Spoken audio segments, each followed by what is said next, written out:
Et à 10 km de là, à vol d'oiseau, à Ostens, même scène d'évacuation. C'est là qu'on vous retrouve, Siam Spencer. Les pompiers se sont battus toute la nuit pour limiter la propagation du brasier.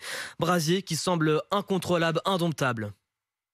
Oui, incontrôlable pour plusieurs raisons. Déjà, les conditions météo, les fortes chaleurs et la sécheresse, mais ce qui est commun au final à plusieurs feux que nous avons connus cet été. Mais la particularité ici qui a permis la reprise du feu, c'est la présence de tourbes dans le sol. La tourbe, en fait, c'est un amas de végétaux morts dans un milieu humide, une matière très inflammable, difficile à éteindre pour les pompiers.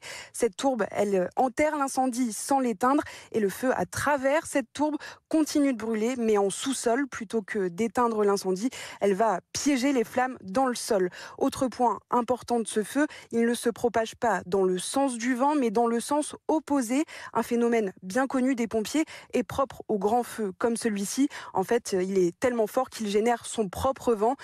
Cette nuit, il fait encore nuit ici, mais on entend, on sent une forte odeur de brûlé. Il y a un brouillard incroyable sur la route. On voit par endroits encore des petites flammes qui reprennent.